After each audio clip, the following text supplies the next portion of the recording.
పెట్టుబడిదారి రాజ్యానికి ఒక అంతిమ రూపంలాగా కనిపిస్తా ఉంది పరిస్థితి అంతా. ఎందుకంటే సరే క్యాపిటలిజం అనే మీరు అంటూ ఉండొచ్చు, మాలాంటి వాళ్ళు వర్ణ క్యాపిటలిజం అంటూ ఉంటాం. ఈ వర్ణ క్యాపిటలిజం భారతదేశంలో అతి భయంకరంగా దాని విరాట్ స్వరూపం చూపిస్తున్న దానికి ఒక నిదర్శనంగా చాలా తెలివిగా, చురుకుదనంగా, యాక్టివ్గా పెట్టుబడిదారులకి అనుకూలంగా ప్రవర్తిస్తూ నేను మీ అందరికన్నా ముందున్నానని తెలంగాణ రాష్ట్ర ముఖ్యమంత్రి రేవంత్ రెడ్డి తెలంగాణ భూమిని మొత్తాన్ని దోచుకునే ఒక భూ కామాంధుడుగా అవతారం ఎత్తాడు ఈరోజు. ఎందుకంటే గతంలో ఉన్నటువంటి ప్రభుత్వాలు భూసేకరణ చట్టాన్ని మొదలుపెట్టి ప్రజల దగ్గర ఉన్నటువంటి, రైతుల దగ్గర ఉన్నటువంటి భూములు మొత్తాన్ని లాక్కుంటుంటే వచ్చే ప్రభుత్వాలు వాటిని విమర్శిస్తూ రద్దు చేస్తామని చెబుతూ ఆ భూసేకరణని మరింత పదునుగా మార్చి ఇంకా దాని యొక్క స్థాయిని ఇంకా పెంచి రైతుల భూములు, పట్టా భూములు మరియు ప్రభుత్వం ఆనాడు ఇచ్చినటువంటి భూముల్ని మొత్తాన్ని కొల్లగొట్టే పనిలో ఉంది. దీనికి విరుగుడు ఏంటి అసలు? ఒక రాజ్యం మీదకి ఒక ముఖ్యమంత్రి కూర్చున్నాడంటే ఆ రాజ్యం మీదకి కూర్చోబెట్టే శక్తులే ఈ భూమిని ఆక్రమించే శక్తులు. ఇది ఫండమెంటల్ గా బేసిక్ పాయింట్. చంద్రబాబు నాయుడు ఒక క్యాపిటలిస్ట్ ముఖ్యమంత్రిగా ఆక్రమించుకునే ఒక పెట్టుబడిదారు చేతిలో మనకి చంద్రబాబు నాయుడు కనిపించాడు చాలా సీరియస్ ఫేస్ తో. అంటే ఆయనకి రేవంత్ రెడ్డి గారికి ఉన్న తేడా ఏంటంటే అతను చాలా సీరియస్ ఫేస్ తో ఎలాంటి నవ్వు ముఖం లేకుండా భూ ఆక్రమణని మొదలుపెడితే సంపూర్ణంగా నవ్వుకుంటూ తెలంగాణ భూమిని ఆక్రమిస్తున్నాడు ఈరోజు రేవంత్ రెడ్డి. ఈ ఇద్దరికి ఉన్నటువంటి డిఫరెన్స్ అది. ఇది సంపూర్ణంగా నవ్వడం, అది నవ్వు లేకపోవడం. ఈ రేవంత్ రెడ్డి అనేటువంటి తెలంగాణలో ఫార్మసిటీ పేరు మీద సాగుతున్న కొనసాగింపు, లేదంటే వికారాబాద్ లో ఉన్నటువంటి పరిగి భూముల ఆక్రమణ, లేదంటే మరో చోట ఈ మొత్తం భూమిని అత్యంత తెలివిగా, చాలా చురుకుగా మొత్తం క్యాపిటలిస్ట్ శక్తులకి ఈ భూమిని, తెలంగాణ భూమిని తాకట్టు పెట్టే ఒక కార్యక్రమంలో చాలా ముందడుగులో ఉన్నాడు రేవంత్ రెడ్డి. అందుకని తను అనివార్యంగా తెలంగాణలో కంప్లీట్ భూమిని, తెలంగాణలో ఉన్నటువంటి పారిశ్రామికవేత్త పేరు మీద, పరిశ్రమలకు ఇచ్చే పేరు మీద, డెవలప్మెంట్ పేరు మీద, తెలంగాణలో ఉన్న భూముల మొత్తం మీద సంపూర్ణ అధ్యయనం ఉన్నవాడు ఎవడన్నా ఉంటే రేవంత్ రెడ్డి. లాస్ట్ 20 years నుంచి ఈ అధ్యయనంతో జరుగుతున్న ఏమిటి అంటే తెలంగాణలో ఉన్నటువంటి మొత్తం భూములు, అంటే అది రైతులకు ఉన్నటువంటి పట్టా భూములు కావచ్చు, ఇందిరాగాంధీ టైంలో ఇచ్చిన అనేక రూపాల్లో ఇచ్చిన ప్రభుత్వం ఇచ్చినటువంటి అసైన్ ల్యాండ్స్ కావచ్చు, ఈ మొత్తం భూముల మీద అధ్యయనం చేసి ఈ భూముల్ని సంపూర్ణంగా పారిశ్రామికవేత్తలకి దారాదత్తం చేసి ఒక పెద్ద కుట్ర జరుగుతుంది. దీనికి అభిముఖంగా జరగాల్సిన ప్రక్రియ ఏంటంటే ఇప్పుడు ఈ సదస్సులు చాలా పెద్ద చర్చను లేవదీస్తున్నాయి, ఒక నైతిక వాదన తీసుకొస్తున్నాయి. చాలా అన్యాయం జరుగుతుందని మన హృదయాల్లో చాలా మంది బాధపడుతున్నాం, ఫీల్ అవుతున్నాం. ఇదంతా బాగానే ఉంది. కానీ ఒక నందిగ్రామ్ వెస్ట్ బెంగాల్లో జరిగిన ఒక పోరాట స్థాయిలో తెలంగాణ గడ్డ మీద అంత పెద్ద ఎత్తున పోరాటం చేయడానికి కావాల్సిన కార్యాచరణ ప్రధానం. ఎందుకు అంటున్నానంటే తెలంగాణలో రేపు జరగబోయేది ఏంటంటే భూ ఆక్రమణ చేసే పాలక వర్గాలకి, భూమిని రక్షించుకునే రైతులకి, ప్రజలకి మధ్య వర్టికల్ గా యుద్ధం జరగాల తెలంగాణ. ఎందుకు ఇంత ఇంత ఇంత స్పష్టంగా నిర్వచించాలంటే నిర్వచించాలి. ఎందుకు?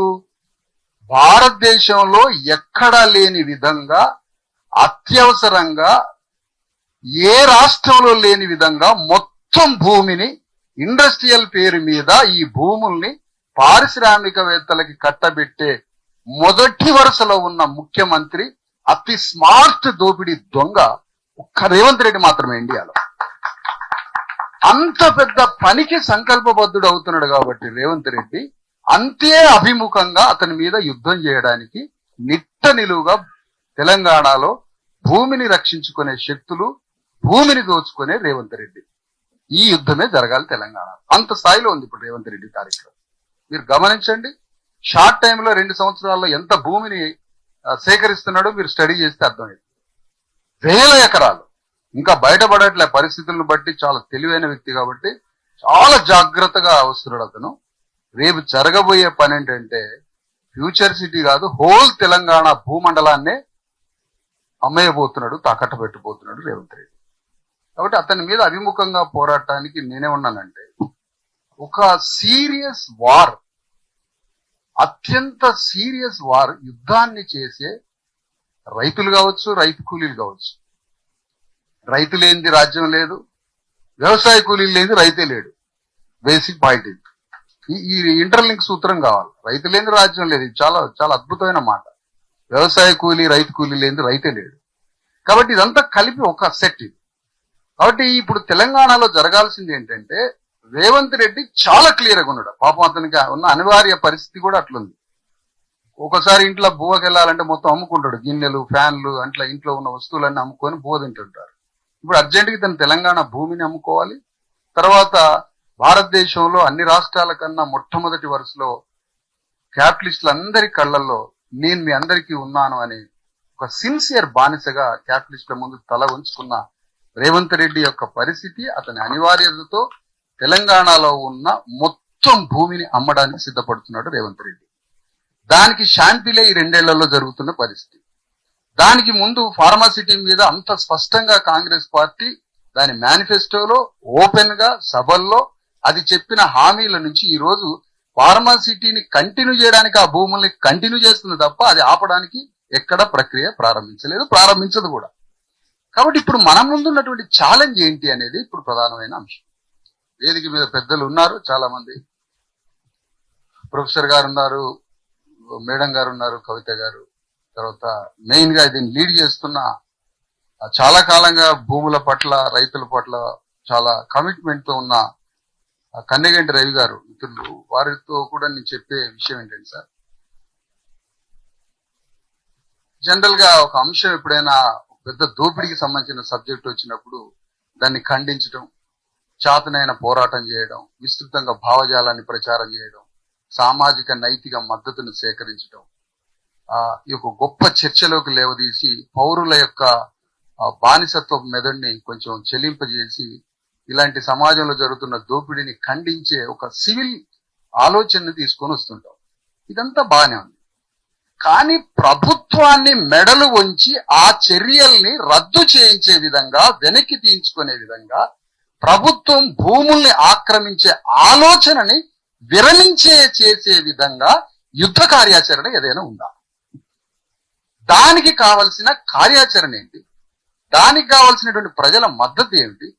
ఆ యాక్షన్ లో పాల్గొనడానికి ఎంత సైనిక శక్తి మనకున్నది? ఎన్ని పార్టీలను ఇన్వాల్వ్ చేయాలా? ఏ విధంగా కార్యాచరణ రూపొందించాలనో ఒక సీరియస్ వర్కౌట్ చేయాలి. దీని మీద ఇంత సీరియస్ గా మాట్లాడడానికి మళ్ళీ చెప్తున్నా, రేవంత్ రెడ్డి చాలా బలంగా వస్తున్నాడు తెలంగాణ భూమిని మొత్తం అమ్ముకోవడానికి. ఇది చాలా చాలా చాలా అటెన్షన్ గా వినాల్సిన విషయం. ఎందుకంటే అతని కళ్ళ ముందు ఏ ఆప్షన్ లేదు భూమిని అమ్ముకోవడం తప్ప. కాబట్టి దానికి కౌంటర్ ప్లాన్, చాలా సీరియస్ గా ఒక యాక్షన్ ప్లాన్ రూపొందించాలని కోరుతుంది. ఉదాహరణకి ఖమ్మంలో ఒక వెలుగుమట్ల భూముల్ని అత్యంత కిరాతకంగా ఈ భూకామందుల ముఠ ఏదైతే ఉందో, జనరల్ గా భూకామందులు అనే వర్డ్ కొద్దిగా బాధాకరంగా ఉండొచ్చు, కానీ దాన్ని వెనక్కి తీసుకునే లేదు. భూదేవి మీద అత్యాచారం చేస్తున్న మొనగాడు రేవంత్ రెడ్డి. ఇంకా చెప్పాలంటే పదునుగా. ఎందుకంటే భూమిని అంత సెంటిమెంట్ గా, ఎమోషనల్ గా మనం మాట్లాడుతూ ఉంటాం. ఎమోషనల్ గా భూమి అనేది వ్యవసాయం డెవలప్మెంట్ కాదు కదా, ఆత్మగౌరవం భారతదేశంలో, సెంటిమెంట్ కదా, హృదయానికి సెంటిమెంట్. కాబట్టి అలాంటి భూమి మీద అత్యాచారం చేస్తున్న ఈ ముఠ ఖమ్మంలో కావచ్చు, లేకపోతే వికారాబాద్ పరిగి చుట్టుపక్కల కావచ్చు, అక్కడ జరిగిన పరిస్థితి మీద కొన్ని నిర్ణయాలు తీసుకోవాల్సి వచ్చింది. ఎలాంటి నిర్ణయాలు? వెలుగుమట్టలో జరిగిన భూ పోరాటం ఒకసారి మీరు చూసే ఉంటారు. అంటే 3 రోజులు 24 గంటలు 24 గంటలు 24 3 days వేల మందితో యుద్ధం చేయడం. అది ఎంత దాకా యుద్ధం? ప్రభుత్వం కలెక్టర్ ని అడ్డం పెట్టి కలెక్టర్ ఏ ఒక్కడికి ఈ భూమి మీద హక్కు లేదు అని ఓపెన్ గా ప్రకటించిన కలెక్టర్ మీద యుద్ధం చేస్తే 3 రోజుల తర్వాత అదే కలెక్టర్ 300 మందికి పట్టాలిచ్చాడు.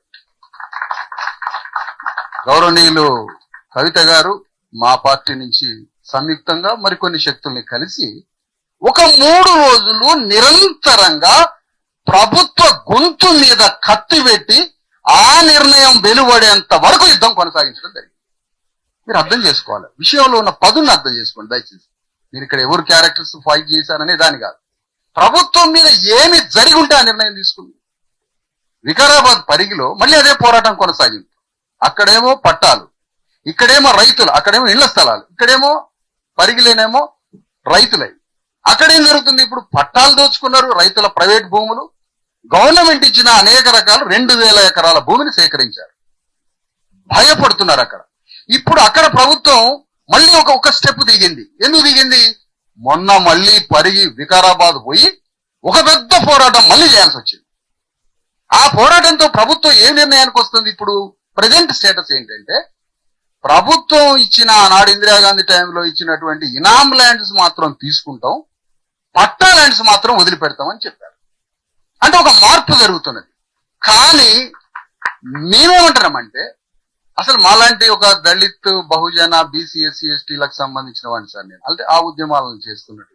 అందుకే మేము ప్యూర్ క్యాపిటలిజం అన్నాం, వర్ణ క్యాపిటలిజం అంటాం. వర్ణ క్యాపిటలిజం అని ప్రజెంట్ చేస్తూ ఉంటాం. కాబట్టి మేమనే పాయింట్ ఏంటంటే, ఇక్కడ మాకు ఇమీడియట్ గా డేంజర్స్ ఏంటంటే, మా దళితులకి బీసీలకి అణగారిన చిన్న చిన్న రైతులకి భూములు ఇచ్చారు ఆ రోజు. అంటే ఇందిరమ్మ రాజ్యం అంటే రివర్స్ జరుగుతుంది. ఆమె భూములో ఆ టైంలో ఇచ్చిన భూముల్ని మొత్తం భూములను ఆక్రమించుకుంటున్నారు. అది చంద్రబాబు నాయుడు అదే పనిచేసాడు, రాజశేఖర రెడ్డి అదే పనిచేశాడు, కేసీఆర్ అద్భుతంగా అదే పనిచేశాడు. నవ్వు సీరియస్ 2 మిక్సింగ్ ముఖంతో రేవంత్ రెడ్డి కంప్లీట్ నవ్వుకుంటూ దోపిడీ చేస్తున్నాడు. ఈ సమయంలో ఈ సందర్భంలో మరొకసారి మీ ముందు ఒక ఆలోచన వస్తున్నాను. మనం ఒక నైతికంగా ఒక పౌరుడుగా స్పందించడం ఒక్కటే కాదు, ఈ స్పందిస్తున్న ఈ నైతిక భావనని యుద్ధ రూపంలో తీసుకెళ్ళాలి. దానికి ఉదాహరణలు మీకు చూపించడం జరిగింది. ఒక నైతికంగా తెలంగాణలో ఉమ్మడి ఆంధ్రప్రదేశ్ లో భూముల్ని రక్షించుకునేటువంటి ఒక అద్భుతమైన భావజాలాన్ని చాలా సైంటిఫిక్ గా కన్నెగంటి రవి గారు తీసుకొచ్చారు. తిరుగులేదు. దానిని యుద్ధ రూపంలో పెట్టడం తప్ప ఈ భూముల్ని రక్షించడానికి మరొక కార్యాచరణ లేదు. దానికి ఏం చేద్దాం అనేదే ఇప్పుడు మన ముందున్నటువంటి ఒక సీరియస్ ఎఫర్ట్. దానికి ఒక యాక్షన్ ప్లాన్ రూపొందించాలి. దాంట్లో మా పార్టీ మా సంఘం ఇన్వాల్వ్ అవుతుంది. మద్దతులు అనే మాటలు కాదు, ఈ భూముల్ని రక్షించుకోవడానికి తెలంగాణలో లక్షల ఎకరాలు బీసీ ఎస్సీ ఎస్టీలకు ఇచ్చారు భూములు. నిజాం టైంలో ఇనాం భూములు ఇచ్చారు. ఈ భూములన్నీ రక్షించుకునే ఒక పెద్ద బాధ్యత ఎస్సీ ఎస్టీ బీసీ పేద రైతుల మీద ఉన్నది. దాని తర్వాత పట్టా రైతులు గుంజుకుంటున్నారు. రైతుల విషయంలో అది ఏ క్యాస్ట్ అయినా కావచ్చు, రైతులు కూడా ఇమీడియట్ గా ఈ వారిలో పాల్గొనాల్సినటువంటి అవసరం ఉంది. రేవంత్ రెడ్డి మాత్రం చాలా సీరియస్ కార్యాచరణతో కామెడీ ఫేస్ తో వస్తున్నాడు. కాబట్టి అతన్ని ఎదుర్కోవడానికి, అతని మీద యుద్ధం చేయడానికి, అంతే సీరియస్ పోరాటాలని రూపకల్పన చేయడానికి ఇది నిరంతర కార్యాచరణని కొనసాగించాలని, దాంట్లో మా పార్టీ సైన్యంతో ఆ కార్యాచరణలో ఎంటర్ అయ్యి సమస్యని పరిష్కరించడానికి ప్రభుత్వ నిర్ణయాల్ని వెనక్కి తీసుకునే స్థాయిలో మీతో కలిసి యుద్ధంలో పాల్గొనడానికి మేము సిద్ధమని మరొకసారి ప్రకటిస్తాము.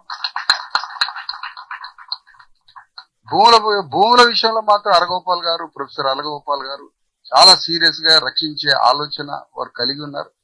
వారి భావాలని, రవి గారి యొక్క ఆలోచనలని ఇవన్నీ కూడా ఆచరణాత్మక భౌతిక శక్తిగా మార్చడానికి చాలా సీరియస్ ఎఫర్ట్స్ స్టార్ట్ చేయాలని, దాంట్లో ఏ పార్టీలు కలిసి వస్తాయో చేయాలని. ఎందుకంటే యాక్చువల్ దీని మీద తిరుగుబాటు చేస్తే రోజు ఒక నందిగ్రామం జరగాలి తెలంగాణలో. అలాంటి పనులు ఉన్నాయి. ఇప్పుడు అంత సీరియస్ ఫైట్ ఉంది ఇక్కడ. అంటే దీని మీద చాలా పెద్ద ఎత్తున పోరాడాలి. వెంకటరెడ్డి గారు కూడా ఉన్నారు. నమస్తే సార్. మనం అందరం ఈ యాక్షన్ లో పాల్గొనాలి అని మీ అందరినీ కోరుకుంటూ అందరికీ సెలవు. నమస్తే. జై భారత రాజ్యం.